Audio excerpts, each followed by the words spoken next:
സീതാരാമൊക്കെ മത്സരിച്ച സമയമാണ്. അതായിരുന്നു അന്നത്തെ ബെസ്റ്റ് മൂവി. ഇതിനകത്ത് 2 സ്ത്രീകളാണ്. അതിലൊന്ന് നിരഞ്ജനയാണ്. നിരഞ്ജന ഒരുപക്ഷെ എനിക്ക് തോന്നുന്നു നിരഞ്ജന ഇതുവരെ ചെയ്തൊരു പാറ്റേണിലുള്ളൊരു സിനിമയല്ല. ചെറിയ ഒന്ന് ബാലതാരമായിട്ടൊക്കെ വന്ന കുട്ടിയാണ്. അപ്പം പക്ഷേ നിരഞ്ജന ഭയങ്കര പക്വതയോടുകൂടി ചെയ്തൊരു ക്യാരക്ടറാണ്. നമ്മൾ ആക്ച്വലി ഇത് തിയേറ്റർ റിലീസ് എന്നുള്ളൊരു പ്ലാനിൽ ഉണ്ടാക്കിയ പടമല്ല. നമ്മളൊരു ഫെസ്റ്റിവൽസിനൊക്കെ അയക്കാം, ഒരു രസമുള്ളൊരു പടം. അങ്ങനെ ഒരുപാട് മലയാള സിനിമകളിലും തമിഴിലും സിനിമകളിൽ ഡ്യൂപ്പായിരുന്നൊരു ലേഡിയാണ് ഇതിനകത്തൊരു ലീഡ് ക്യാരക്ടർ ചെയ്തിട്ടുള്ളത്. അവർ ആദ്യമായിട്ട് ഒരു ക്യാമറയിൽ മുഴുനീള ക്യാരക്ടർ ചെയ്യുന്നത് ഇതിലാണ്. ഒരു ഗംഭീരമായി പെർഫോം ചെയ്തിട്ടുണ്ട്. അവർക്കാണ് ദാദാസാഹിബ് ഫാൽക്കെ ഇൻ്റർനാഷണൽ ഫിലിം അവാർഡിൽ ബെസ്റ്റ് ആക്ട്രസ് കിട്ടിയത്. അപ്പോൾ welcome back to Andappan talkies. This is RJ Andappan. അപ്പോൾ ഇന്ന് വന്നിരിക്കുന്നത് ടോക്ക് വിത്ത് സ്റ്റാർസിൽ ഒരു ഗസ്റ്റ് അല്ല 2 ഗസ്റ്റ് ഉണ്ട് നമുക്ക്. ദ സീക്രട്ട് ഓഫ് വുമൺ എന്ന് പറയുന്ന മൂവി ഈ വരുന്ന ജനുവരി 31 റിലീസ് ആവാൻ പോവാണ്. സോ ആ സിനിമയുടെ വിശേഷങ്ങളുമായിട്ടാണ് ഇന്നത്തെ എപ്പിസോഡ്. So welcome back.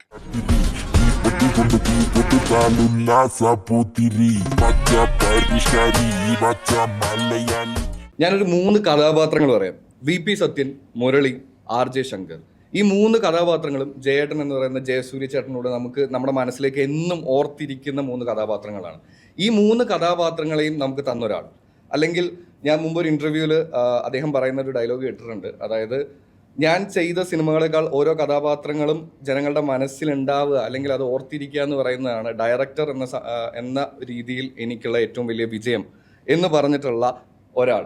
അതുപോലെ തന്നെ നമ്മുടെ എല്ലാവരുടെയും സ്വന്തം മലയാള സിനിമയുടെ സ്വന്തം സിദ്ദിഖ് സാറിൻ്റെ കൂടെ അസിസ്റ്റൻ്റായിട്ട് വർക്ക് ചെയ്തിട്ടുള്ള നമ്മുടെ തിരുവനന്തപുരക്കാരൻ, ഞാൻ തിരുവനന്തപുരത്താണിപ്പോൾ, അതുകൊണ്ട് തന്നെ തിരുവനന്തപുരംകാരനായിട്ടുള്ള ഡയറക്ടർ പ്രജീഷ് സെന്നാണ് ഇന്ന് എൻ്റെ കൂടെ ഉള്ളത്. Sir, welcome to Andappan talkies.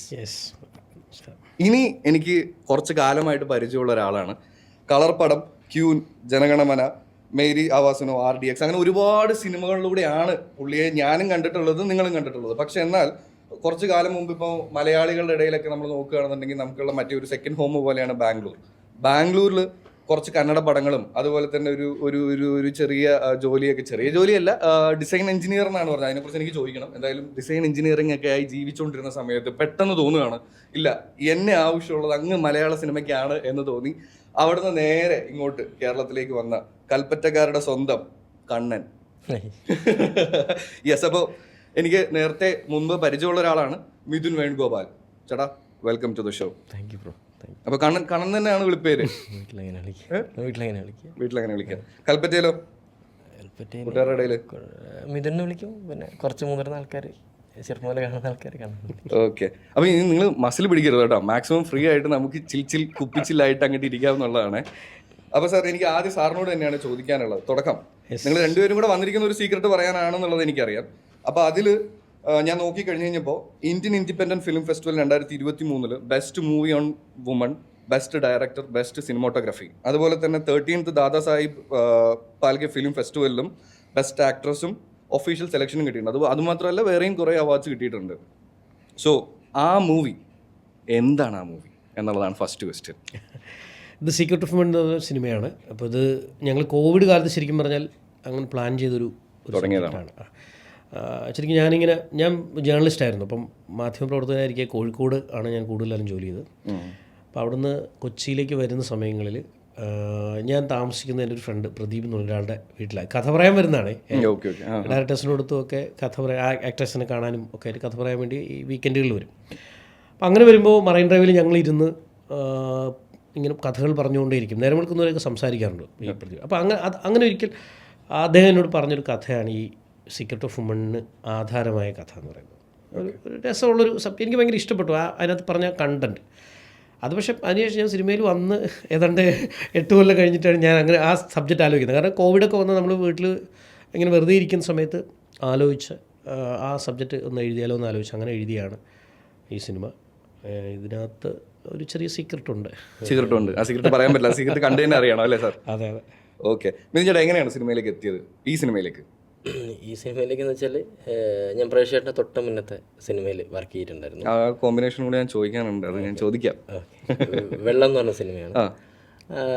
ആ സിനിമയിൽ ഞാൻ വർക്ക് ചെയ്തിട്ടുണ്ട്. അപ്പോൾ അതിൽ വർക്ക് ചെയ്യുമ്പോൾ തന്നെ പുള്ളിക്ക് ഞാൻ അതിന് കുറച്ച് മുന്നേ കാര്യം പറഞ്ഞു. ഞാൻ പുള്ളീൻ്റെ ഫസ്റ്റ് പടത്തിൽ അതൊന്നുമല്ല, യഥാർത്ഥ കഥ പറഞ്ഞു. ഒറിജിനലായിട്ടുള്ള കഥ പറയാം. സത്യം എന്താ വെച്ചാല് ഇവൻ ഒരു ഉടായിപ്പ, അതായത് അങ്ങനെ പറയാം അല്ലേ.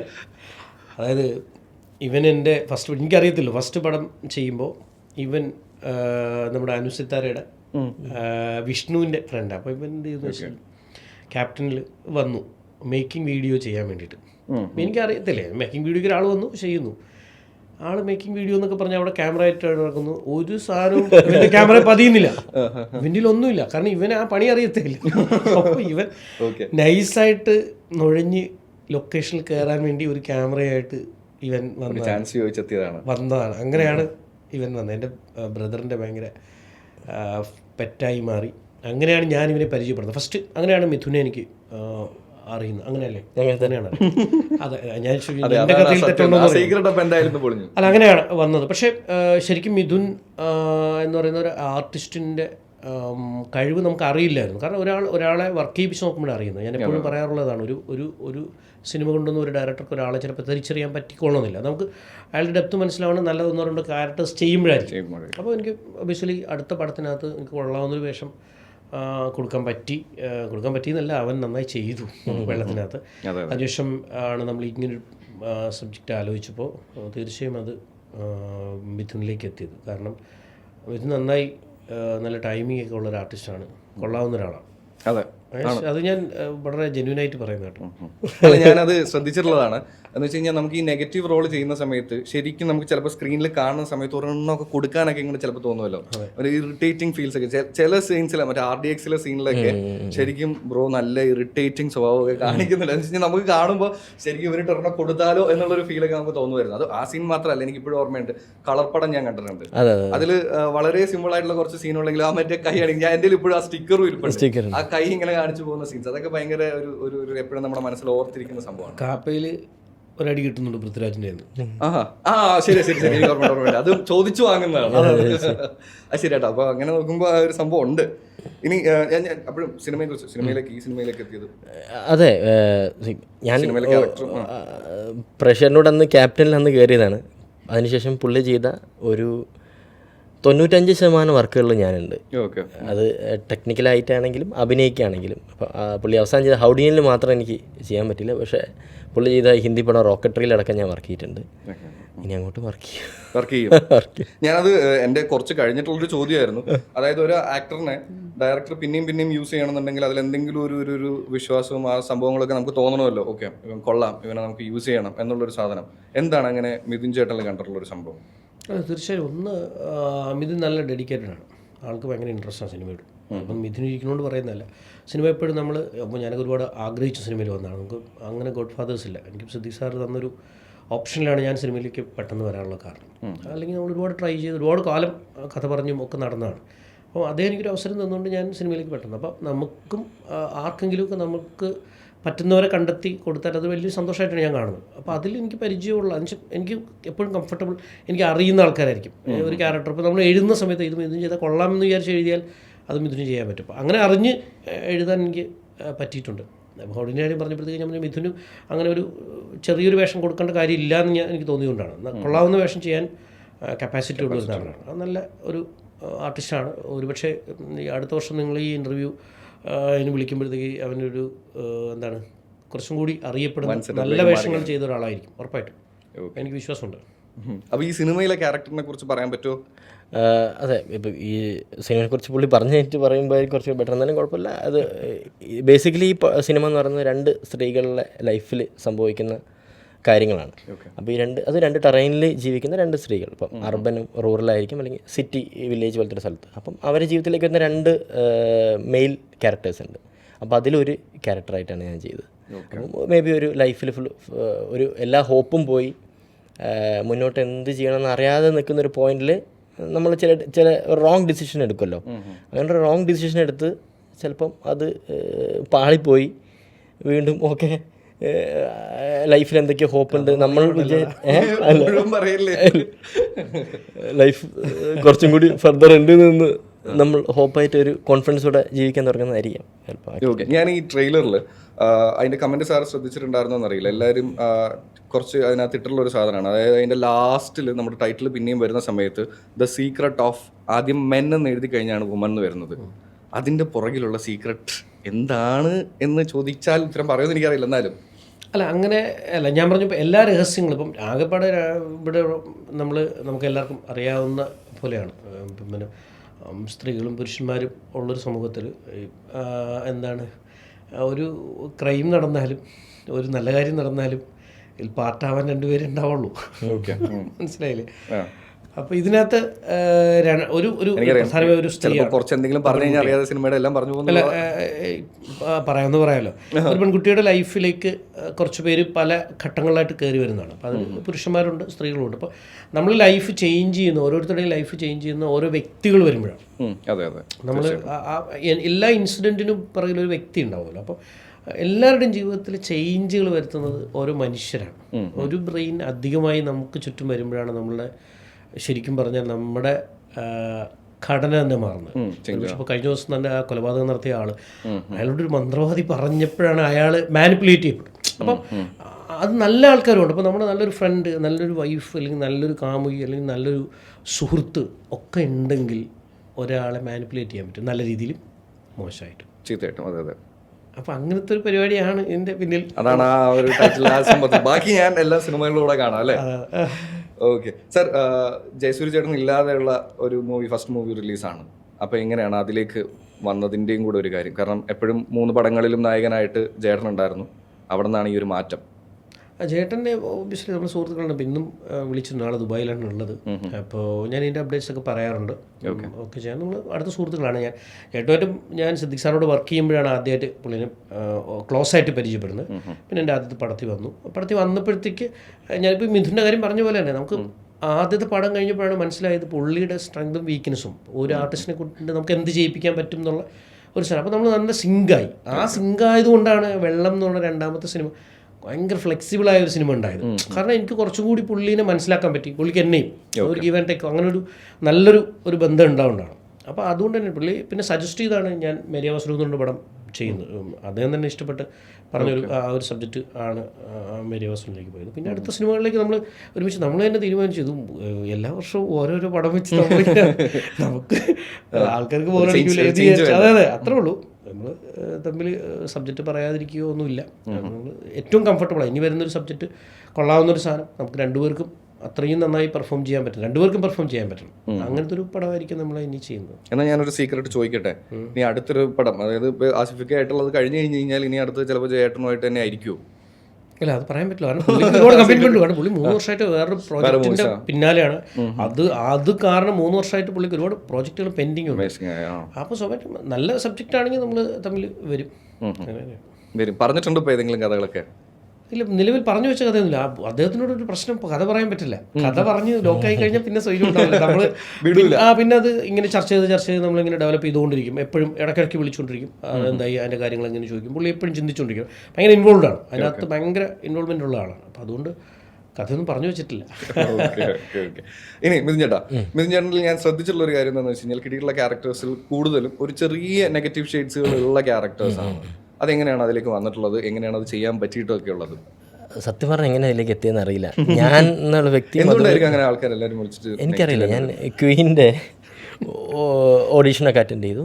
അപ്പം നോർമലായിട്ട് ഒന്നുമില്ല, ഡിജെ ചേട്ടൻ പറഞ്ഞിങ്ങനെ ഷൂട്ടാണ് വരാൻ വേണ്ടി പറഞ്ഞു. അപ്പോൾ അതിൻ്റെ ട്രെയിലർ ഷൂട്ട് ഉണ്ടായിരുന്നു. അന്നും എനിക്ക് വലിയ ക്യാരക്ടറുകളൊന്നും പറഞ്ഞിട്ടില്ല.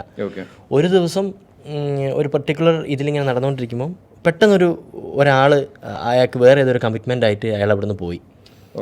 അപ്പം മേ ബി ഡിജോ ചേട്ടനോട് അടുത്ത് എന്ത് ചെയ്യുന്നുള്ളൊരു ഒരു കൺഫ്യൂഷൻ വന്നപ്പം എന്നോട് പറയും, മിഥുനെ നാളെ തൊട്ട് നീ ആട്ടോ ആ ക്യാരക്ടർ ചെയ്യുന്നതെന്ന് പറഞ്ഞു. അങ്ങനെ തുടങ്ങിയതാണ് നെഗറ്റീവ് ക്യാരക്ടർ ചെയ്യാൻ. അതിങ്ങനെ അങ്ങനെ അങ്ങനെ ഓരോ ഘട്ടമായിട്ട് പോകുന്നു. ഇപ്പം ചെറിയ ചേഞ്ചസ് വരുന്നുണ്ട്. അതിൽ നിന്നൊരു ചെറിയ മാറ്റങ്ങൾ ഇപ്പം ഒരു ചേഞ്ച് വരുമ്പോൾ ഏതാ ചെയ്യാൻ എളുപ്പം? ഞാൻ ആക്ച്വലി നമ്മൾ ഈ പടം നമ്മൾ കോവിഡ് ടൈമിൽ തുടങ്ങിയതാണ്. അപ്പം ഇത് ഞാൻ ചെയ്തുകൊണ്ടിരിക്കുന്ന പടങ്ങളിൽ നിന്ന് വളരെ എൻ്റെ ഡിഫറെൻ്റ് ആയിട്ടുള്ള ഒരു ക്യാരക്ടറാണ്. പല ഇമോഷൻസും കാണിക്കാൻ പറ്റുന്ന ഒരു ക്യാരക്ടർ തന്നെയാണ്. അപ്പം മേ ബി ഇത് തന്നെയായിരിക്കും ഫസ്റ്റ് സ്റ്റെപ്പ് ആ ഒരു ചേഞ്ചിനുള്ള തുടക്കമാണ്. 2025 അങ്ങനെ ഒരു തുടക്കമാവട്ടെ അല്ലേ? ഉറപ്പായിട്ടും സാർ. അതിൽ ഞാൻ വീണ്ടും ചോദിക്കാൻ ഇതിരുന്നൊരു കാര്യം, സിനിമ റിലേറ്റ് ചെയ്ത് തന്നെയാണ്, മറ്റ് കാസ്റ്റുകളുണ്ടല്ലോ. സോ അപ്പോൾ അതിനെക്കുറിച്ചൊക്കെ ഒന്ന്. തീർച്ചയായും ഇതിൽ എനിക്ക് പറയാനുള്ളൊരു കാര്യം എന്ന് വെച്ചാൽ ഞാനിങ്ങനെ ഒരു സബ്ജക്റ്റ് ഉണ്ടാക്കി വെച്ചതിന് ശേഷം ഞാനത് ആദ്യം പറയുന്നത് അദീഷിനോടാണ്. അദീഷിനോട് സുഹൃത്താണ്, പുള്ളി വെള്ളത്തിനകത്തൊക്കെ അഭിനയിച്ചിട്ടുണ്ട്. അപ്പോൾ അദീഷിനോട് ഞങ്ങൾ റോഡിൽ നിന്ന് പറയണം, അദീഷ് ഇങ്ങനെ ഒരു സബ്ജക്റ്റ് ഉണ്ട്, ചെറിയ പടമാണ്, നമുക്ക് വലിയ ആർട്ടിസ്റ്റുകളൊന്നുമില്ല, നമുക്ക് എല്ലാവർക്കും കൂടെ ചെയ്യാൻ പറ്റുന്ന ഒരു പരിപാടിയായിട്ട് ഇങ്ങനെ ആലോചിക്കാം എന്നൊക്കെ ഇങ്ങനെ പറഞ്ഞപ്പോൾ അദീഷ് നമുക്കിത് ചെയ്യാം, നമുക്ക് എല്ലാവർക്കും കൂടെ ചെയ്യാം എന്ന് പറഞ്ഞ് എന്ന് ചാടി ഇറങ്ങുക എന്ന് പറയില്ലേ, അങ്ങനെ താല്പര്യത്തോടു കൂടി വന്നതാണ്. അദീഷിനകത്തൊരു ഗംഭീര വേഷം ചെയ്തിട്ടുണ്ട് ഇതിനകത്ത്. മിഥുനെ പോലെ തന്നെ ഒരു അതായത് ഇവർ 2 ക്യാരക്ടേഴ്സ് ഉണ്ട് ഇതിനകത്ത്. അതിലൊരു കാരണം അധികം ഡയലോഗൊന്നും ഇല്ലാതെ ആ ക്യാരക്ടർ ചെയ്യുക എന്ന് പറഞ്ഞാൽ കുറച്ച് പ്രയാസമുള്ള പരിപാടിയാണ്. കാരണം ഒരു ഈ ഡയലോഗ് രണ്ടറിങ് കൊണ്ട് നമുക്ക് കുറേ കാര്യങ്ങൾ കവർ ചെയ്യാൻ പറ്റും. അതൊന്നും ഇല്ലാതെ പുള്ളി ആക്ഷൻസ് മാത്രം, കണ്ണും നോട്ടവും നടത്തവും ഒക്കെ കൊണ്ട് ആറ്റിറ്റ്യൂഡ് കൊണ്ട് വർക്കൗട്ട് ചെയ്തിട്ടുള്ളൊരു ക്യാരക്ടറാണ് ആ അദീഷിൻ്റെ ക്യാരക്ടർ. പിന്നെയുള്ളത് ഇതിനകത്ത് 2 സ്ത്രീകളാണ്. ഒന്ന് നിരഞ്ജനയാണ്. നിരഞ്ജന ഒരുപക്ഷെ എനിക്ക് തോന്നുന്നു നിരഞ്ജന ഇതുവരെ ചെയ്തൊരു പാറ്റേണുള്ളൊരു സിനിമയല്ല. ചെറിയ ഒന്ന് ബാലതാരമായിട്ടൊക്കെ വന്ന കുട്ടിയാണ്. അപ്പം പക്ഷേ നിരഞ്ജന ഭയങ്കര പക്വതയോടുകൂടി ചെയ്തൊരു ക്യാരക്ടറാണ്. ജീന ജോർജ് എന്ന് പറഞ്ഞിട്ടൊരു ഇതിനകത്തൊരു ലീഡ് ക്യാരക്ടറാണ് ചെയ്തിട്ടുള്ളത്, ഗംഭീരമായി ചെയ്തിട്ടുണ്ട്.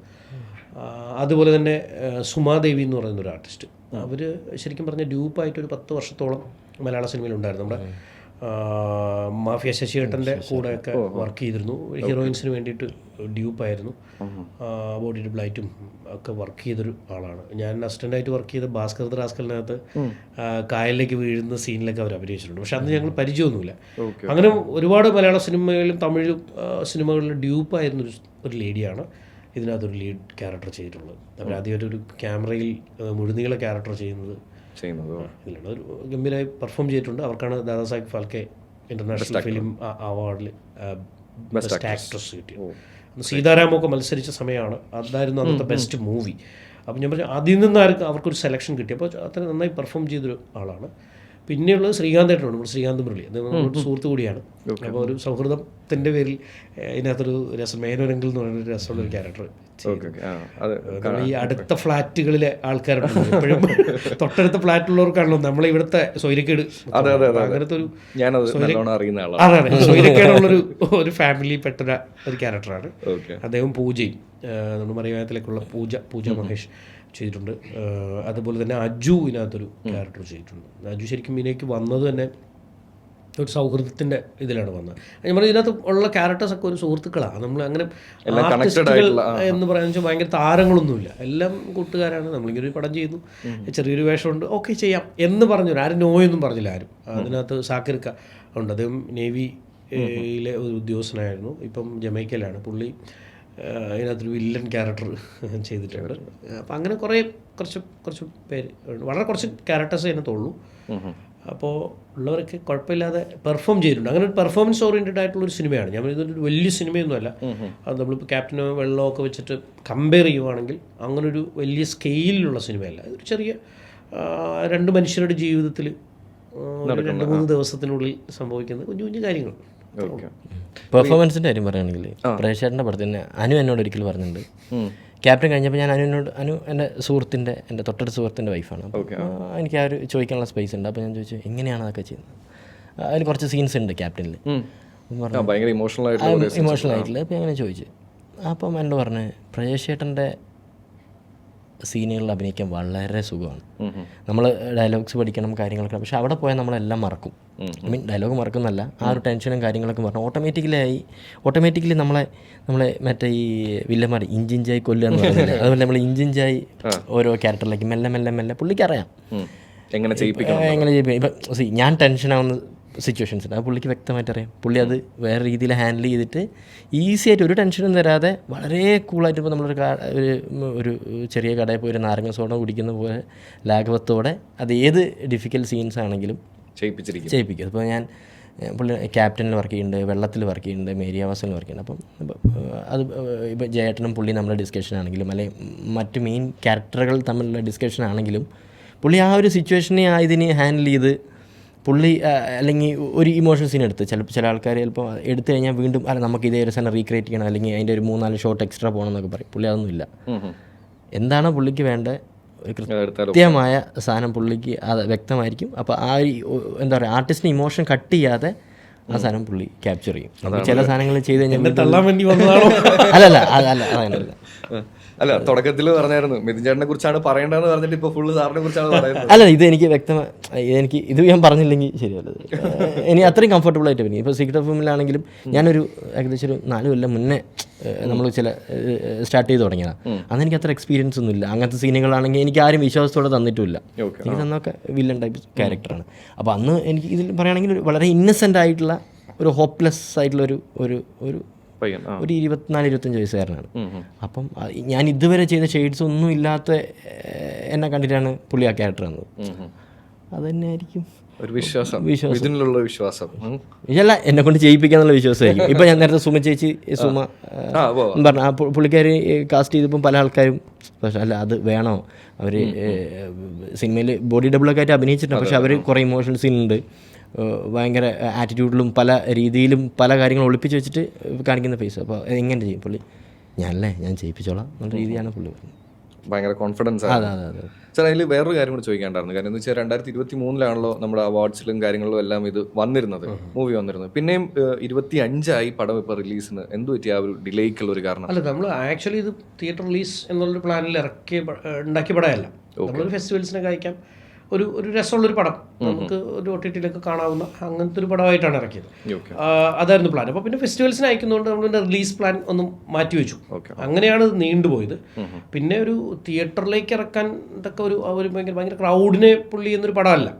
അപ്പം പക്ഷെ എല്ലാവരും പറഞ്ഞു നമുക്ക് തിയേറ്ററിൽ ഇറക്കാം, കണ്ടവരൊക്കെ പറഞ്ഞു നമുക്ക് തിയേറ്ററിൽ ഇറക്കാം, ആൾക്കാർ കാണട്ടെ കുറച്ചും കൂടി. അങ്ങനെ ഒരു പുഷ് വന്ന് അത് തന്നെ സൗഹൃദ വലയത്തിൻ്റെ ഒരു സ്നേഹം കൊണ്ടാണ് നമ്മളത് തിയേറ്ററിൽ ഇറക്കാം എന്ന് തീരുമാനിച്ചത്. കുറച്ച് സെൻറ്റേഴ്സ് മാത്രമേ ഉള്ളൂ, പക്ഷേ നമ്മൾ തിയേറ്ററിലേക്ക് ഇറക്കുന്നത്. അതെ, 31-നാണ് ഇറക്കുന്നത്.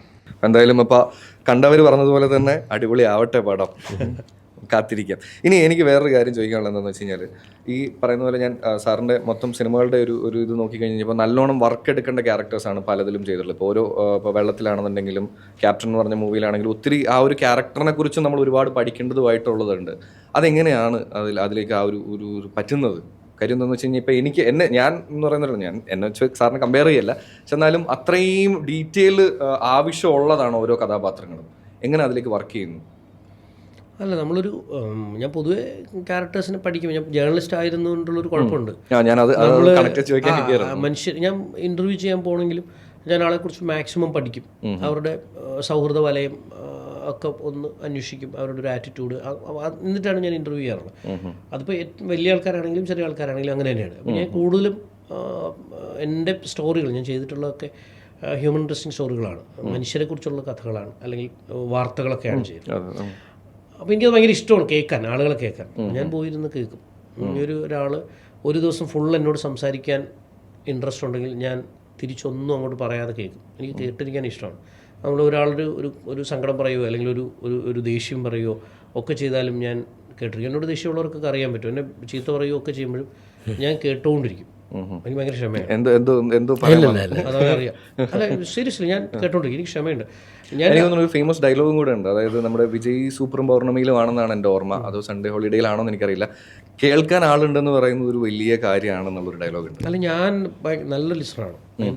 എൻ്റെ ക്ലോസ് ഫ്രണ്ട്സ് ആൾക്കാർക്ക് ഏറ്റവും കുറവുള്ളതും അത് തന്നെയാണ്. എനിക്ക് നല്ല ക്ഷമയാണ്. അപ്പം ഞാനിങ്ങനെ കേട്ടിരിക്കും. ആ കേൾവി കൊണ്ട് എനിക്കുണ്ടായ ഗുണം ആണെന്നാണ് ഞാൻ മനസ്സിലാക്കുന്നത്. ഈ ക്യാരക്ടേഴ്സിനെ കുറിച്ച് പഠിക്കുമ്പോൾ ഇപ്പം സത്യേട്ടനെ കുറിച്ച് പഠിക്കുകയെന്ന് വെച്ചാൽ സത്യേട്ടനെ ഞാൻ കേട്ട മനുഷ്യനാണ്, ഞാൻ കണ്ടിട്ടില്ല. ഞാൻ റേഡിയോയിലൂടെ കുട്ടിക്കാലത്ത് കേട്ട് തലച്ചോറിൽ ഫിക്സ് ചെയ്യപ്പെട്ട ഒരു പേരാണ് VP സത്യൻ. അപ്പം അങ്ങനെയാണ് നമ്മൾ പാടത്തൊക്കെ ഇറങ്ങി കളിക്കാൻ തുടങ്ങിയത്, ഫുട്ബോൾ കളിക്കാൻ തുടങ്ങിയത്. പുള്ളിയുടെയൊക്കെ ഈ കമൻട്രികൾ കേട്ടിട്ട്, ഫുട്ബോൾ കമൻട്രി കേട്ടിട്ട് കളിച്ചു തുടങ്ങിയൊരു കാലമാണ്. അങ്ങനെ പരിചയമുള്ളൊരു മനുഷ്യനാണ് അദ്ദേഹം. മരിച്ചപ്പോഴത്തേക്ക് ഞാൻ ട്രെയിനി ആയിട്ട് വർക്ക് ചെയ്യുന്ന സമയത്താണ് 2006. എന്നിട്ട് ഞാൻ കോഴിക്കോടേക്ക് ട്രാൻസ്ഫറായി പോകുമ്പോൾ ഞാൻ ആദ്യം പോയി ചേച്ചി കാണുകയാണ്.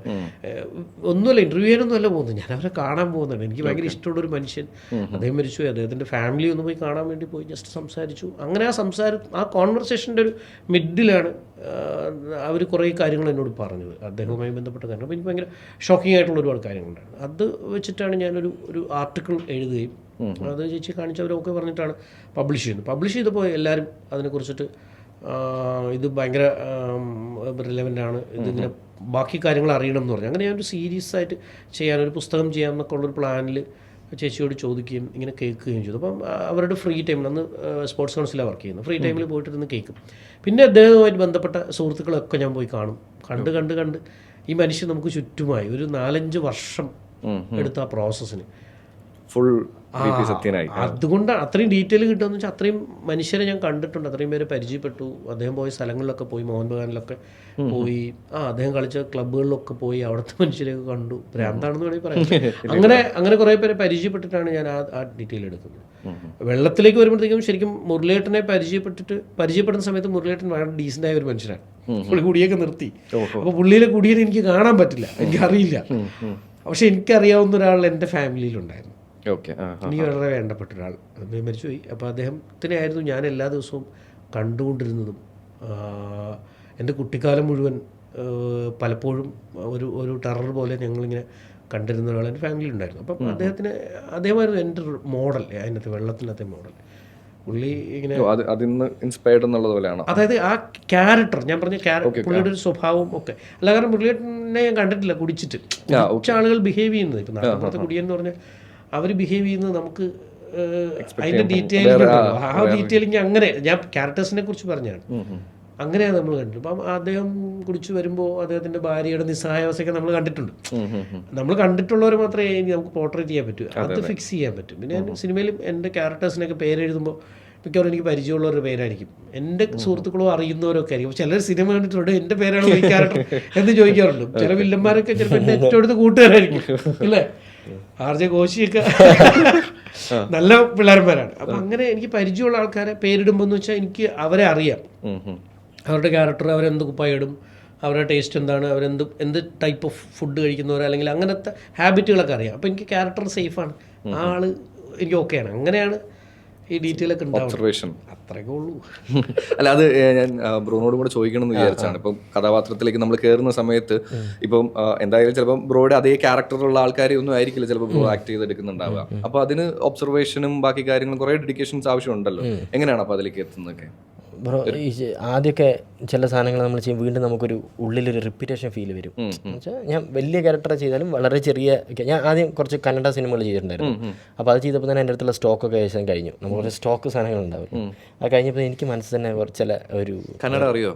കന്നഡ കുറേ കുഴപ്പമില്ല, കുറച്ച് ഗൊത്തും ಚೆನ್ನಾಗಿ ಗೊತ್ತು. അപ്പം ചില സാധനങ്ങൾ കഴിഞ്ഞാൽ നമുക്കൊരു റിപ്പീറ്റേഷൻ അടിക്കാൻ തുടങ്ങും. അപ്പോൾ നമ്മളിതിൻ്റെ ഉള്ളിലേക്ക് കുറച്ചും കൂടി ട്രാവൽ ചെയ്യാൻ തുടങ്ങുക. അപ്പോൾ വെള്ളത്തിൻ്റെ എടുക്കുകയാണെങ്കിൽ, വെള്ളത്തിൻ്റെ ക്യാരക്ടർ എടുക്കുകയാണെങ്കിൽ, ഞാൻ ഇതേപോലെ ചെറുപ്പം മുതലേ കണ്ട ആൾക്കാർ ഒരുപാട് ആൾക്കാരുണ്ട്. ഇപ്പം മദ്യപിച്ച് വീടിൻ്റെ അടുത്തൊക്കെ ഉള്ള കുറേ ആൾക്കാരുണ്ട്. പക്ഷേ എനിക്ക് അവരായിട്ട് റിലേറ്റ് ചെയ്യാൻ പറ്റുന്നില്ലായിരുന്നു. കാരണം വെച്ചാൽ അവർ കുറച്ച് ഏജ് കാറ്റഗറി കൂടുതലായിരുന്നു. അപ്പോൾ ഞാൻ എന്ത് ചെയ്യുന്നത് വെച്ചാൽ, ഞാൻ നമ്മുടെ പാലാരി വട്ടത്താണ് ഞാൻ താമസിച്ചുകൊണ്ടിരുന്നത്. അടുത്ത് പോളക്കുളം ബാറുണ്ട്. അപ്പോൾ ഈ പോളക്കുളം ബാറിൽ ഞാൻ വൈകുന്നേരം ആകുമ്പം ഒരു 7 മണി കഴിയുമ്പോൾ ഞാൻ പോകും. പോയിട്ട് പല ആൾക്കാരെയും, എനിക്കതാണ് തൊട്ടടുത്ത് പോകാൻ പറ്റുന്നതാണ്. അപ്പോൾ അവിടെ ഇപ്പോഴാണ് കുറച്ചും കൂടി അടിപൊളിയാക്കി കൺസ്ട്രക്ട് ചെയ്ത് അടിപൊളിയായി. അപ്പോൾ ആദ്യം താഴെ ഒരു കൗണ്ടർ സെറ്റപ്പ് ഉണ്ടായിരുന്നു. അപ്പോൾ ഞാൻ അവിടെ പോയി ഒരു മൂലയ്ക്ക് പോയിട്ട് ഞാനൊരു സുഹൃത്തിന് ബീറൊക്കെ വാങ്ങിക്കൊടുത്ത് അവൻ്റെ കൂടെ ഞാൻ പോയിരിക്കും. എന്നിട്ട് ഞാൻ കുറച്ച് ആൾക്കാർക്ക് ഇങ്ങനെ നോക്കും. അപ്പം കണ്ണൂർ സ്ഥലത്താണ് നമ്മളിപ്പം വെള്ളം എന്ന് പറഞ്ഞ സിനിമ, എനിക്ക് അധികം ഡീറ്റെയിൽസ് അറിയില്ലായിരുന്നു. പക്ഷേ കണ്ണൂരാണ് ഷൂട്ടിംഗ് പരിപാടി അറിയാം. അപ്പം നാട്ടിൻ പ്രദേശമാണ്. അപ്പം ചില ആൾക്കാർ ഇപ്പം എവിടേക്ക് പോയിക്കൊണ്ടിരിക്കുകയായിരിക്കും, പോകുന്ന പോക്കിൽ ഓടി വന്ന് പെട്ടെന്ന് ഒരു പെഗ്ഗൊക്കെ അടിച്ചിട്ട് പോകുന്ന ആൾക്കാരുണ്ടാവും. അപ്പം ഞാൻ അങ്ങനത്തെ 2 ആൾക്കാരെ ഞാൻ നോട്ട് ചെയ്യാൻ തുടങ്ങി. ഈ ചേട്ടൻ ഒരു ഓട്ടോ വിളിച്ചിട്ടായിരിക്കും എവിടെയും പോകും. ചിലപ്പം എടപ്പള്ളിയിൽ നിന്ന് എവിടെയെങ്കിലും പോകുമായിരിക്കും, ചിലപ്പോൾ ഈ പെയിൻറ്റിങ് അങ്ങനെ എന്തോ ചെയ്യുന്നൊരു ചേട്ടനാണ്. അപ്പോൾ ആ ഒരു ചേട്ടനെ ഒരു കയ്യിൽ കൊടുത്ത് വന്നിട്ട് ഈ ചേട്ടൻ ഓടി വരും, സെക്യൂരിറ്റി മാറൊക്കെ എന്ന് പറഞ്ഞ് നേരെ ഉള്ളിലേക്ക് പോകും. MH 90 എന്ന് പറഞ്ഞാൽ 2 ടക്കട അടിച്ചിട്ട് പുള്ളി പോകും. അപ്പോൾ ഈ ചേട്ടൻ രസമുണ്ടല്ലോ എന്ന് വെച്ചാൽ എനിക്ക് ആ പുള്ളീൻ്റെ ആ ഒരു പിക്ചർ മാത്രമേ ഉള്ളൂ. പുള്ളി മറ്റേ പോളക്കുളം ബാറിൻ്റെ ആ ഒരു ഡോറ് തുറന്ന് നേരെ അവിടെ വരും, കൗണ്ടറിൽ വരും. അപ്പം ഇയാൾ പറയുന്നതിനെക്കാൾ മുമ്പ് അവരെ ഒഴിച്ച് സാധനം കൊടുക്കും, അല്ലെങ്കിൽ പുള്ളി കൗണ്ടർ കയറി എടുക്കുന്നുള്ള സ്ഥിതിയാണ്. അപ്പോൾ എനിക്ക് പുള്ളിനെ കണ്ടപ്പോൾ ഒരു രസം തോന്നി, ഇത് കുഴപ്പമില്ല. അപ്പോൾ അതിൻ്റെ ചെറിയ ഇതൊക്കെ ഓട്ടവും പുള്ളി മുണ്ട് കൊടുക്കുന്ന സാധനമൊക്കെ ഞാൻ വെള്ളത്തിൽ ചെയ്യാൻ വേണ്ടി ചെയ്യുന്നുണ്ട്. പിന്നെ അങ്ങനെ ഓരോ സാധനം ചെയ്യുമ്പോൾ അങ്ങനെ ഒരു എന്തെങ്കിലും ഒരു സാധനം നമുക്ക് കിട്ടും, എന്തെങ്കിലുമൊക്കെ വർക്ക് ചെയ്യും. ഇൻ ബിറ്റ്വീൻ ഞാൻ ഇതിൽ ചോദിക്കാനിരുന്ന ഒരു ചോദ്യമാണ്. ആ ഇതിലേക്ക് വന്ന കഥ പറഞ്ഞല്ലോ, അതായത് നമ്മുടെ ക്യാപ്റ്റന്റെ സമയത്ത് അവിടെ ചെന്ന സമയം, അത് എങ്ങനെയാണ് അതിനുള്ള ഒരു ധൈര്യം വന്നത്? കാര്യം എന്ന് വെച്ച് കഴിഞ്ഞാൽ ചിലപ്പോൾ നമുക്ക് പണി വാളാനുള്ള ചാൻസ് ഉണ്ട്. എല്ലാവരും ചിലപ്പോൾ നമ്മളെ പോസിറ്റീവായിട്ട് അക്സെപ്റ്റ് ചെയ്യണമെന്നില്ല, കാരണം നമ്മൾ നുണ പറഞ്ഞിട്ടാണ് ചാൻസിന് വേണ്ടി ചോദിച്ചു പോകുന്നത്. അപ്പോൾ ചിലപ്പോൾ പണി കിട്ടാനുള്ള ചാൻസ് ഉണ്ടല്ലോ. എന്തായിരുന്നു ആ ധൈര്യം? വേറൊരു വഴിയില്ല എനിക്ക്. തിരിഞ്ഞു നോക്കിയ ശൂന്യത, മുന്നോട്ടും ശൂന്യത. അപ്പോൾ നമ്മൾ എന്തും ചെയ്യല്ലോ. എന്ന് വെച്ചാൽ ഞാനൊരു 2010 മുതൽ സിനിമയിൽ ട്രൈ ചെയ്യുന്നുണ്ട്. അപ്പോൾ ഒരു 7 കൊല്ലം ഞാൻ കന്നഡ സിനിമയിലായിരുന്നു. ഇപ്പോഴാണ് കന്നഡ സിനിമ ഒന്നും കൂടി നമ്മളെല്ലാവരും കാണാൻ തുടങ്ങിയത്. അപ്പം ഒരു പെർട്ടിക്കുലർ മൂമെൻറ്റ് കഴിഞ്ഞപ്പോൾ എനിക്കതിൽ അവിടുന്ന് ഒരു കിട്ടുന്ന ക്യാരക്ടേഴ്സിന് ഒരു ഗ്രോത്ത് ഇല്ലായിരുന്നു. എപ്പോഴും ഞാൻ കിട്ടുന്ന വില്ലൻ്റെ സൈഡിൽ നിൽക്കുക, അല്ലെങ്കിൽ നായകൻ്റെ കൂടെയുള്ള ക്യാരക്ടേഴ്സ് തന്നെയാണ് എനിക്ക് കിട്ടുന്നത്. അപ്പോൾ ഒരു പോയിന്റ് കഴിഞ്ഞ് ഞാൻ വിചാരിച്ചു, ഓക്കെ ഇനി ഇവിടെ നിൽക്കുകയാണെങ്കിൽ മേ ബി എനിക്ക് മുന്നോട്ടുള്ള ട്രാവൽ ഭയങ്കര ഡിഫിക്കൽട്ടായിരിക്കും. കാരണം ഓൾറെഡി എൻ്റെ ജോലി പോയി, പോയതല്ല, ഞാൻ കളഞ്ഞു. അത് കഴിഞ്ഞ് ഒരു 3 കൊല്ലം ഞാൻ ഓൾറെഡി ജോലി കളഞ്ഞിട്ട് ഒരു 4 കൊല്ലം ഞാൻ ട്രാവൽ ചെയ്ത് കഴിഞ്ഞപ്പം എനിക്ക് മനസ്സിലായി ഫിനാൻഷ്യലും എല്ലാ ഒരു പ്രശ്നം. കാരണം നമുക്ക് പാരൻസിന് ഏജ് ആയി തുടങ്ങി. അപ്പോൾ നമ്മൾ ഒരു നെക്സ്റ്റ് സ്റ്റെപ്പിലേക്ക് പോകണമല്ലോ. അപ്പോൾ രണ്ടും കൂടി ഡിസിഷൻ എടുത്ത് ഞാൻ കേരളത്തിലേക്ക് വണ്ടി കയറി.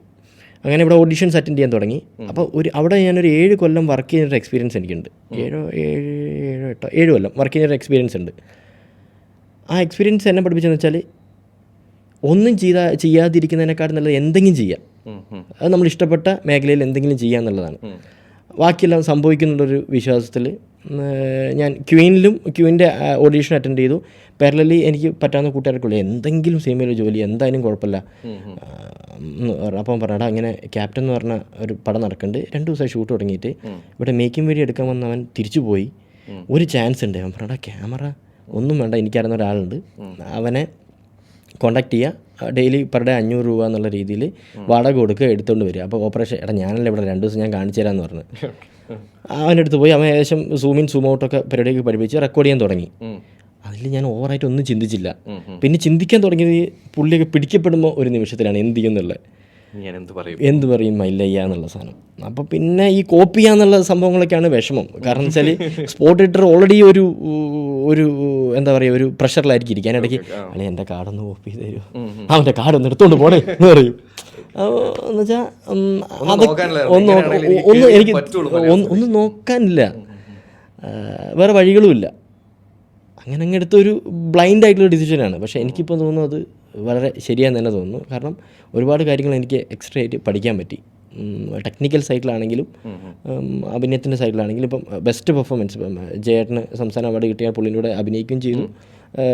കിട്ടിയ ആ ബെസ്റ്റ് പെർഫോമൻസ് നമ്മൾ തൊട്ട മുന്നിൽ കാണുകയല്ലേ, നമ്മൾ സ്ക്രീനിൽ കാണുന്നതിനേക്കാൾ തൊട്ട മുന്നിൽ കാണുമ്പോൾ സിദ്ദിഖ് സാറിൻ്റെ ആണെങ്കിൽ എല്ലാവരും ആണെങ്കിൽ അനുവിൻ്റെ ആണെങ്കിലും എനിക്ക് ആ പെർഫോമൻസ് നേരിട്ട് കാണാൻ ആ ഒരു എടുത്ത ഡിസിഷനായിരിക്കും എന്നെ ഇവരാക്കി. പിന്നെ പുള്ളി ഇവരായിരുന്നു, പിന്നെ പറഞ്ഞു വിട്ടില്ല പണി അറിയാതെ. ഇതിനെ കണക്ട് ചെയ്തുകൊണ്ട് തന്നെ സാറിനോടും കൂടെ ചോദിക്കുകയാണ്. കാരണം ലൈഫിൽ ചില സമയത്ത് നമ്മൾ ചില തീരുമാനങ്ങൾ എടുക്കുന്നതാണ് ലൈഫിൽ നമുക്ക് ഉണ്ടാക്കാൻ പോകുന്ന ഒരു വലിയ മാറ്റം എന്നുള്ളത്. എനിക്കറിയാം സാറ് ജേർണലിസ്റ്റായിട്ട് ഞാനൊരു ഇൻ്റർവ്യൂവിലും കണ്ടിട്ടുണ്ട്, സാലറിയൊക്കെ ആയിട്ട് നല്ല സമാധാനമായിട്ട് ജീവിച്ചു പോകുമായിരുന്നു. അവിടെ നിന്നാണ് പിന്നെ ഒരു ചേഞ്ചിനുള്ള ഒരു ഡിസിഷൻ എടുക്കുന്നത്. ആ സമയത്ത് എങ്ങനെ അത് സർവൈവ് ചെയ്തു? കാരണം മേ ബി ഇപ്പം നമുക്ക് എല്ലാവർക്കും ഉള്ളൊരു സംഭവമാണ്, ചിലപ്പോൾ നമ്മൾ എടുക്കുന്ന ഒരു ഡിസിഷനിൽ നമുക്ക് റിസൾട്ട്സ് പെട്ടെന്ന് ഉണ്ടാവണമെന്ന് ഒരു ഉറപ്പുമില്ല. അങ്ങനെ ഇരിക്കുമ്പോൾ ചിലപ്പം ചിലർക്ക് ഈ പറയുന്ന പോലെ അടുത്ത ദിവസം തന്നെ ലോട്ടറി അടിക്കാം, ചിലർക്ക് പക്ഷേ കുറേ നാളെടുക്കും. എങ്ങനെ അത് സർവൈവ് ചെയ്തു? ഞാൻ ശരിക്കും പറഞ്ഞാൽ ജോലി സമാധാന ജീവിതമായിരുന്നു. അപ്പോഴാണ് സിദ്ദിഖ് സാറിൻ്റെ കൂടെ വർക്ക് ചെയ്യാനൊരു ചാൻസ് കിട്ടി. അപ്പോൾ സാർ എന്നോട് പറഞ്ഞു രാജിവെക്കരുത്. പുള്ളി എന്നോട് ആകെ പറഞ്ഞത് കാര്യം രാജിവെക്കരുത്, ലീവ് എടുത്തിട്ട് നിന്നോളാൻ പറഞ്ഞു. അപ്പം എൻ്റെ പ്രശ്നം ഈ ആത്മാർത്ഥമായിട്ട് നിറവിടമായതുകൊണ്ട് നമുക്കത് പറ്റത്തില്ല. അവിടുത്തെ എനിക്ക് നല്ല സ്പേസ്, ഇപ്പോഴും എനിക്ക് തിരിച്ചു പോയാൽ ആ ജോലിയിൽ കയറാൻ പറ്റുന്ന അത്രയും ഫ്രീഡമുള്ള, കുഴപ്പമൊന്നും ഉണ്ടാക്കാത്തൊരു സ്ഥലമാണ്. എനിക്ക് ആ സ്ഥാപനത്തിലേക്ക് തിരിച്ചു പോകാൻ പറ്റും. അപ്പോൾ അത്രയും ഒരു സ്പേസ് ഉണ്ട്.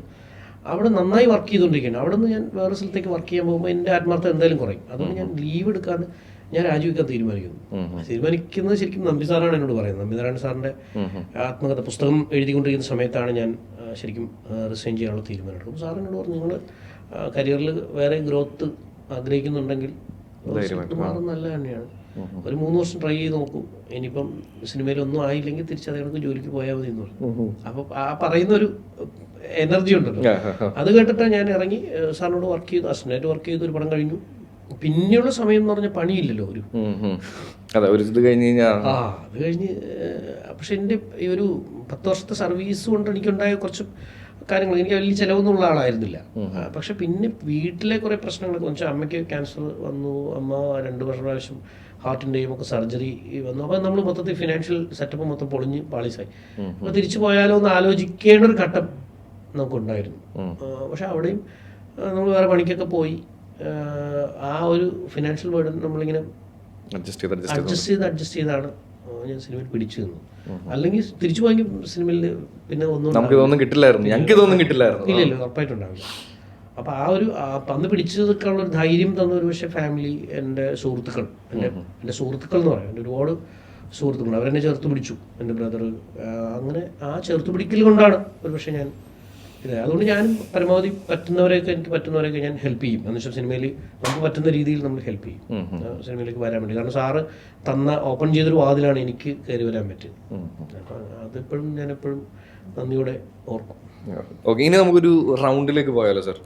രണ്ടുപേരും കൂട്ടുള്ള റൗണ്ട് സീക്രട്ട്. എന്തായാലും പടത്തിന്റെ പേര് വെച്ച് തന്നെ നമുക്കൊരു ചെറിയ സീക്രട്ട് രണ്ടുപേരും കൂടി.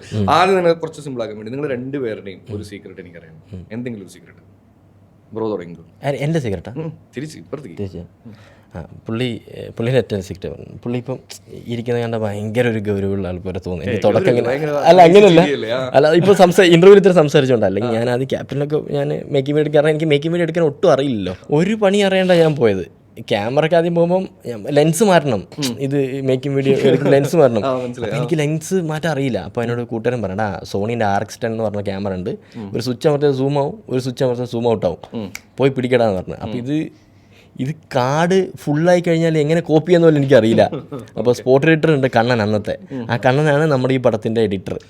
അപ്പോൾ അവൻ്റെ കൈയും കാലും പിടിച്ചിട്ട് മാക്ക് ഒന്ന് വാങ്ങാൻ, ഇത് എനിക്കൊന്ന് പേയ്മെൻറ്റ് പെർ ഡേ 500 രൂപയാണ് ഈ മേക്കിംഗ് വീഡിയോന് പോവുക. ഈ 500 രൂപ ഞാൻ നേരെ കൊണ്ടുപോയിട്ട് ഈ ക്യാമറേൻ്റെ റെൻറ്റ് കൊടുക്കണം. ഓക്കെ, അപ്പോൾ എൻ്റെ ഈ മട്ടുമാവന് പുള്ളിക്ക് അറിയാം ഏത്. അപ്പം ഞാൻ പിടിച്ച് അപ്പോൾ ഞാൻ വിചാരിച്ചു പുള്ളിൻ്റെ ആറ്റിറ്റ്യൂഡും, പുള്ളി ചിലപ്പം ഷൂട്ടിങ്ങിന് അധികം മുണ്ട കൊടുത്തിട്ടായിരിക്കും, എന്നാലും പുള്ളി ഗ്ലാസ് ഇങ്ങനെ ഒരു ആറ്റിറ്റ്യൂഡ്, ഒരു പരിപാടിയൊക്കെ ഉണ്ട്. പക്ഷെ അതേ അല്ല പുള്ളി. കണ്ടാൽ റഫാണെങ്കിലും ഉള്ളിൽ ഒരു ലോല ഹൃദയനാണ്.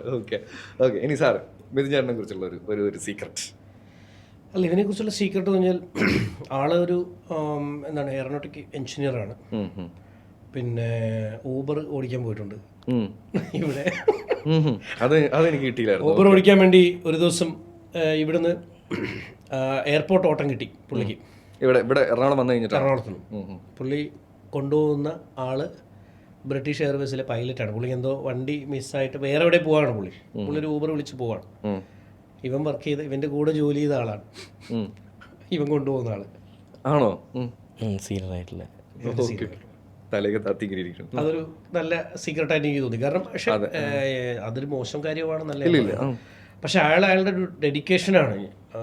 അതുകൊണ്ട് ആണ് മിഥുൻ ഇങ്ങനെ എത്തിയത്. അപ്പോൾ എൻ്റെ ബ്രദറായിരുന്നു എൻ്റെ ഫോട്ടോഗ്രാഫർ. ഇപ്പോൾ ഇതിൻ്റെ സിനിമാറ്റോഗ്രാഫർ എൻ്റെ ബ്രദറാണ്. ഇവരെല്ലാം പുള്ളിനെ ആശാൻ എന്നാണ് വിളിക്കുന്നത്. അപ്പോൾ എൻ്റെ ബ്രദറിനെ ഇവൻ സോപ്പിട്ടാണ് ഈ ഗ്യാപ്പിലേക്ക് നുഴഞ്ഞു കയറിയത്. കാരണം ക്യാമറയുടെ ലെൻസ് മാറ്റാനും ഇതൊക്കെ പഠിക്കാൻ വേണ്ടിയിട്ട് അതുവഴി കയറി വന്നത്. അപ്പം ഞാൻ പറഞ്ഞ അങ്ങനെ ഒരു കാര്യം ചെയ്യാൻ ആളെടുത്ത മനസ്സ്, അതാ ഞാൻ പറഞ്ഞു. ഇപ്പം നമ്മളിപ്പോൾ ആൾക്കാരൊക്കെ പറയാറുണ്ട്, ഇപ്പം 10 വർഷമായിട്ട് ഞാൻ ചാൻസ് ചോദിക്കുന്നു, എനിക്ക് ചാൻസ് കിട്ടുന്നില്ല എന്ന് പറയുന്നു. അങ്ങനെയല്ല, നമ്മൾ ഒരു ജോലിക്ക് വേണ്ടി നമ്മൾ ട്രൈ ചെയ്യുമ്പോൾ നമ്മൾ ആ ജോലിക്ക് വേണ്ടി എന്ത് എഫേർട്ട് എടുത്തു, നമ്മളെ എത്രമാത്രം ചേഞ്ച് ചെയ്തു എന്ന് ആരും ചിന്തിക്കണം. നമ്മൾ ഒരാൾ ചോദിക്കുന്നു, നോ പറയുന്നു, പോകുന്നു. അങ്ങനെയല്ലല്ലോ. നമ്മളെന്താണെന്ന് നമ്മൾ കാണിക്കാൻ, അല്ലെങ്കിൽ അതിനുവേണ്ടി ഒരു പരിശ്രമം ആരും നടത്താറില്ല എന്ന് എനിക്ക് തോന്നിയിട്ടുള്ളത്. അതിൽ ഭയങ്കരമായി പരിശ്രമിക്കുന്ന ഒരാളാണ്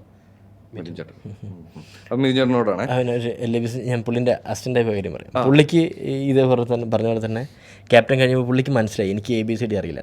അപ്പോൾ എന്താണ് നിൻ്റെ ഉദ്ദേശം ആശാൻ? അന്ന് ക്യൂവിന് ഇറങ്ങിയിട്ടില്ല. ക്യൂൻ പാരലലി ഷൂട്ട് നടക്കുന്നു, കുറേ ഷെഡ്യൂളായിട്ടായിരുന്നു നടന്നത്. ഇല്ല, പാരലലി ഏകദേശം. അപ്പം ഞാൻ പറഞ്ഞ് ഞാൻ ആശാനെ എനിക്കിങ്ങനെ അഭിനയിക്കാൻ ഇഷ്ടം, എനിക്ക് തോന്നി നിൻ്റെ കളലക്ഷണം കണ്ടപ്പോഴേ തോന്നി.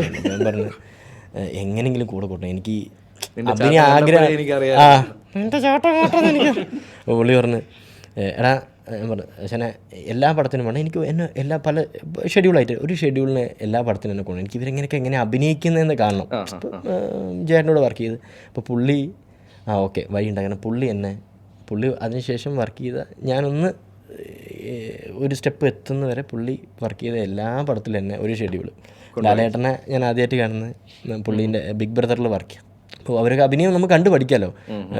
മമ്മൂക്കാൻ്റെ പടം, അങ്ങനെ ദിലീപേട്ടൻ്റെ പടം, അങ്ങനെ ഒരുപാട് പടത്തിൽ എന്നെ ഒരു കാരണവും ഇല്ലാതെ വെറുതെ കൊണ്ടുപോയി എന്നെ ഒരു പഠിക്കാനൊരു ഫസ്റ്റ് സ്റ്റെപ്പ് വെപ്പിച്ച പുള്ളി തന്നെയാണ്. ചിലപ്പോൾ ഓൾറെഡി അസിസ്റ്റൻ്റ് ഉണ്ടാവും, പുള്ളി ഒരു ചീഫ് ടെക്നീഷ്യനാണ്.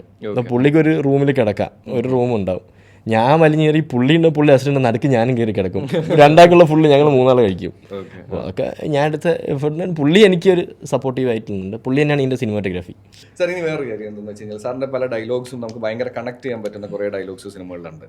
ഇതെല്ലാം എവിടെ നിന്ന് വന്നു എന്ന് വെച്ച് കഴിഞ്ഞാൽ മേ ബി ചിലപ്പോൾ നമ്മുടെ ലൈഫിൽ നമ്മൾ കേട്ടിട്ടുള്ളതായിരിക്കാം. അപ്പം ഏറ്റവും കൂടുതൽ ചർച്ച ചെയ്യപ്പെട്ടപ്പോൾ ഇൻസൾട്ട് ആണ് എന്നുള്ള സാധനം. അത് സ്വാഭാവികമായിട്ട് നമ്മുടെ ലൈഫിൽ നിന്ന് എഴുതിയിട്ടാണ്. ഒബ്വിയസ്ലി നമ്മൾ അല്ലെങ്കിൽ ഇൻസൾട്ടർ ആവാത്ത ആരുമില്ല ലൈഫിൽ. ഇപ്പം ഞാനൊക്കെ ജോലിയൊക്കെ വിട്ടിട്ട് ഇങ്ങനെ നിൽക്കുന്നൊരു സമയമുണ്ട്. അപ്പം നല്ല കൊള്ളാവുന്ന ജോലിയിൽ നിന്ന് നമ്മൾ മാറിയിട്ട് നമ്മൾ എങ്ങും എത്താത്തൊരു സ്ഥലമുണ്ട്.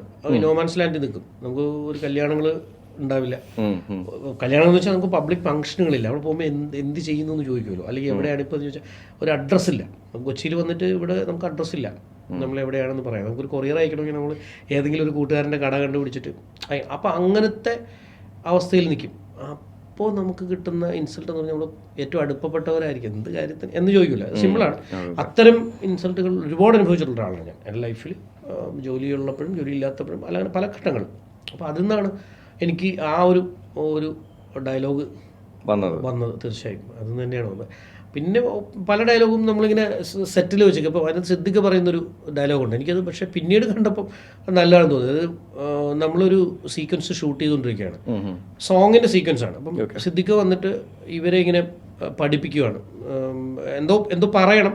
സോങ് ആയതുകൊണ്ട് ഡയലോഗൊന്നും വേണ്ടെന്ന് ആദ്യമേ നമ്മൾ തീരുമാനിച്ച് മൊണ്ടാഷാന്ന് പറഞ്ഞിട്ട് ഷൂട്ട് ചെയ്യാൻ പറഞ്ഞു. അപ്പോൾ സിദ്ദിഖ് പറഞ്ഞിട്ട് ഞാൻ എന്തെങ്കിലും മോനൊന്ന് എഴുതിത്താ, ഞാനൊന്ന് പറയാം, അപ്പോൾ രസം ഉണ്ടാവും. ഞാൻ പറഞ്ഞുകൊണ്ടിരിക്കില്ല, അല്ലെങ്കിൽ ഞാൻ ബ്ലാങ്ക് ആയിട്ട് പറഞ്ഞ മോശമല്ലേ. അപ്പോൾ ഞാൻ അസിസ്റ്റൻസ് അവിടെ ഇങ്ങ് വന്ന് പറഞ്ഞിട്ട് പേപ്പർ എടുത്തിട്ട് ഒരു സാധനം എഴുതി കൊടുത്തു. നമ്മുടെ മനസ്സ് എന്ന് പറയുന്നത് നമ്മുടെ കൈവെള്ളയിലാണ്. അത് എവിടെ തുറക്കണം, എപ്പോൾ തുറക്കണം, ആരുടെ മുമ്പിൽ തുറക്കണം എന്ന് നമ്മളാണ് തീരുമാനിക്കേണ്ടത്. നമ്മളെ തീരുമാനിക്കാൻ പാടുള്ളൂ. ഓപ്പൺ ചെയ്യാൻ പാടില്ലാത്ത ഒരിടത്തും നമ്മുടെ മനസ്സ് തുറക്കാൻ പാടില്ല. ഇതാണ് എഴുതിയത്. ഇതെങ്ങനെ സംഭവിച്ചു എന്ന് എനിക്ക് അറിയത്തില്ല. ഞാൻ എഴുതി മൂപ്പരെ കൊടുത്തു. മൂപ്പര് ആകൊള്ളല്ലോ എന്ന് പറഞ്ഞിട്ട് പുള്ളി ഇത് പറഞ്ഞു. പുള്ളി പെട്ടെന്ന് ഭയങ്കര മെമ്മറി ഉള്ള ആളാണ്. ഒറ്റ നോട്ടത്തിന് മെമ്മറി ചെയ്യും. എന്നിട്ടാണ് ഡയലോഗ് പുള്ളി ഗംഭീരമായി പറഞ്ഞു. ഇത് നമുക്ക് സിനിമയിൽ നിന്ന് കട്ട് ചെയ്യാൻ പറ്റൂല. കാരണം അപ്പോൾ ആ സമയത്ത് നമ്മൾ സോങ് ഡൗൺ ചെയ്തിട്ട് ആണ് അത് കൊടുത്തത്. അപ്പം അങ്ങനെയൊക്കെ ഇങ്ങനെ നമ്മൾ ആ സമയത്ത് ആ ഒരു മൂഡിൽ ചിലപ്പോൾ വരുന്നതാണ്. അല്ലാണ്ട് പ്ലാൻ ചെയ്ത് കുത്തിയിരുന്ന് ആലോചിച്ചാൽ ഡയലോഗ് വരില്ല. മറ്റേ രഞ്ജി ചേട്ടൻ്റെ ഇഞ്ചിപ്പണിക്കര് നമ്മുടെ ക്യാപ്റ്റനകത്ത് ഒരു പിന്നെ ഒരു ഡയലോഗ് ഉണ്ട് അതിനകത്ത്. അത് പുള്ളി ഇങ്ങനെ കോച്ചിങ് കഴിഞ്ഞിട്ട് ഹോസ്പിറ്റലിൽ നിന്ന് ഇറങ്ങി പോകുന്ന സമയത്ത് പറയുന്നൊരു ഡയലോഗ്, ഒരു ഫുട്ബോളറുടെ ആയുസ് എന്ന് പറയുന്നത് അയാളുടെ കാലാണ്, അതുകൊണ്ട് നീ ആളെ കളിക്കണ്ട എന്ന് പറയുന്നൊരു ഡയലോഗാണ്. എനിക്ക് ഭയങ്കര ഇഷ്ടപ്പെട്ടൊരു ഡയലോഗാണ്. കാരണം അതെങ്ങനെ വന്നു എന്ന് എനിക്കറിയാം. കാരണം ഒരു കാലില്ലാത്ത ഒരാൾക്ക് പിന്നെ ഫുട്ബോളർ അല്ലല്ലോ, അയാളുടെ ആയുസ് അവിടെ തീർന്നു, ഫുട്ബോളർ എന്നുള്ള ആയുസ്. അപ്പം അതൊക്കെ ചിലപ്പോൾ അങ്ങനെ അറിയാതെയൊക്കെ വന്നു പോകുന്ന, നമ്മൾ അതിൽ ഇൻവോൾവ് ആയിരിക്കുമ്പോൾ ചിലപ്പോൾ വരുന്നതായിരിക്കും. അറിഞ്ഞുകൊണ്ടല്ല, പക്ഷെ ഉള്ളിൽ നിന്ന് വന്നു പോകുന്ന അങ്ങനെ പറ്റുന്നതാണ്. എങ്ങനെയൊക്കെ ഓക്കെ. ഇനി സാറിനോട് തന്നെയാണ്, അതായത് നമ്മുടെ ഈ സിനിമയിൽ ദ സീക്രട്ട് ഓഫ് വുമണിൽ 2 നായികമാരാണല്ലോ ഉള്ളത്, ലീഡായിട്ടുള്ളത്. അവരെ കുറിച്ച് ഇതുവരെ പറയാത്തൊരു സീക്രട്ട്, മൂവി റിലേറ്റഡ് ആയിരിക്കും, അവരുടെ ഒരു ആക്ടിങ് റിലേറ്റഡ് നിരഞ്ജനയുടെ ഒരു സീക്വൻസ് ഇതിനകത്ത് നമ്മൾ ഷൂട്ട് ചെയ്തത്, ഫസ്റ്റ് ഡേ ഷൂട്ട് ചെയ്തത് ഒരു 3 മിനിറ്റ് നീളം ദൈർഘ്യമുള്ള ഒരു സിംഗിൾ ഷോട്ടാണ്. അത് എൻ്റെ ഒരു പ്രശ്നം എന്ന് പറഞ്ഞാൽ ഒന്നൊരു ഫ്ലാറ്റിലാണ് ഈ കഥ നടക്കുന്നത്. അവരുടെ ഒരു അടുക്കള, പിന്നെ ഒരു ഹാള്, പിന്നെ പുറത്തേക്കുള്ളൊരു വഴി, പിന്നെ സ്റ്റെപ്പ് കയറി മുകളിൽ ഈ കുട്ടിയുടെ റൂം. ഇത്രയും ലെങ്തുള്ള ഒരു സാധനം 3 മിനിറ്റിൽ നമ്മൾ ഇവരിങ്ങനെ അടുക്കളയിൽ നിന്ന് ഇറങ്ങി വന്ന് പുറത്ത് വന്ന് എന്നിട്ട് പുറത്ത് പോയി വേസ്റ്റ് കൊണ്ടുവച്ച് തിരിച്ചു വന്നു, സ്റ്റെപ്പ് കയറി മുകളിൽ പോകണം. അത്രയും നേരം ഡയലോഗുണ്ട്, 3 മിനിറ്റ് നേരം ഡയലോഗുണ്ട്. സിംഗിൾ ഡയലോഗാണ്, വേറൊരാളുടെ ഫോണിലാണ് സംസാരിക്കുന്നത്. അതിന് ഫോണിൽ നമ്മൾക്ക് തിരിച്ച് പറഞ്ഞു കൊടുക്കാൻ പറ്റില്ല, ഡയലോഗ് അവർക്ക് പറഞ്ഞു കൊടുക്കാൻ പറ്റത്തില്ല. അവർ തന്നെ പഠിച്ച് പറയണം. അതിൻ്റെ ടൈമിങ് കറക്റ്റ് ആയിരിക്കണം. സിങ് സൗണ്ടാണ്. പിന്നെ ക്യാമറ കയ്യിലാണ് ഇരിക്കുന്നത്. അതിങ്ങനെ വന്നിട്ട് ഈ സ്റ്റെപ്പിൻ്റെ അവിടെ റൗണ്ട് സ്റ്റെപ്പാണ്. നമ്മളിൽ വേറെ എക്യുപ്മെൻറ്റ്സ് ഒന്നും അതിനകത്ത് കയറ്റാൻ പറ്റത്തില്ല. അപ്പോൾ ജിബ് ഉണ്ടെങ്കിൽ പോലും പറ്റത്തില്ല. അപ്പം അങ്ങനത്തെ ഒരു കോംപ്ലിക്കേറ്റഡ് ഷോട്ട് പ്ലാൻ ചെയ്ത് നമ്മൾ റിഹേഴ്സൽ എടുത്തു. അപ്പോൾ എൻ്റെ ബ്രദർ ക്യാമറ ഉണ്ട്, എല്ലാവരും എന്നെ ചീത്ത പറഞ്ഞു, ഇത് ശരിയാവില്ല, 26 ടേക്കൊന്നും നമ്മളിങ്ങനെ റിഹേഴ്സൽ പോയി. അപ്പോൾ എല്ലാവരും പറഞ്ഞു വേണ്ട നമുക്ക് കട്ട് ചെയ്തെടുക്കാം എന്ന് പറഞ്ഞു. അപ്പം നിരഞ്ജന എല്ലാവരും പറഞ്ഞു വേണ്ട ചേട്ടാ ഞാൻ പുള്ളിക്കാരത്തെ അങ്ങ് ക്ഷീണിച്ചു. പക്ഷേ ഈ 26 ടേക്കിലും അവരുടെ ഭാഗം നന്നായി ചെയ്തു, നന്നായിട്ട് വർക്ക് ചെയ്തു അല്ലേ. പിറ്റേ ദിവസം രാവിലെ വന്നിട്ട് ഫ്രഷ് ആയിട്ട് അത് ഷൂട്ട് ചെയ്തു. അതാണ് സിനിമയിലുള്ളത്. 3 മിനിറ്റ് നീളമുള്ള ഒരു സിംഗിൾ ഷോട്ട്, കട്ട് ചെയ്യാത്തൊരു ഷോട്ട് നന്നായി പെർഫോം ചെയ്തു. ഞാൻ പറഞ്ഞു അല്ലാതെ നമ്മൾ ആ 3 മിനിറ്റ് വേണമെന്നോ അല്ലെങ്കിൽ സിംഗിൾ ഷോട്ട് വേണമെന്നോ വിചാരിച്ചിരുന്നല്ലോ. ആ ഇമോഷൻ കട്ടാവാതിരിക്കാൻ വേണ്ടിയിട്ടാണ്. ആ ഒരു അങ്ങനത്തെ ഒരു മൂഡുള്ളൊരു സാധനമാണ്. അപ്പോൾ കഥയിലേക്ക് കയറുന്ന ഫസ്റ്റ് സീക്വൻസാണ് സിനിമയിൽ തുടക്കത്തിലുള്ള ഒരു സാധനമാണ്. അത് നന്നായി ചെയ്ത ആളാണ്. 2 സുമയുടെ കാര്യം പറയുന്നത്. സുമ ഒരു ഫൈറ്റ് ചെയ്യുന്ന ഒരാളാണ്. അപ്പോൾ ഫൈറ്റ് ഒക്കെ അപ്പോൾ ഞാൻ ഇവനുമായിട്ടുള്ളൊരു അടി സീനൊക്കെ വെള്ളം ഉണ്ടേ, നമ്മൾ കായലിൻ്റെ കരയിലാണ് ഷൂട്ട് ചെയ്യണം. ഞാൻ സുമ പിന്നെ ഈ വള്ളം തുഴയാൻ അറിയാമോ? പിന്നെന്താ എന്ന് പറഞ്ഞു.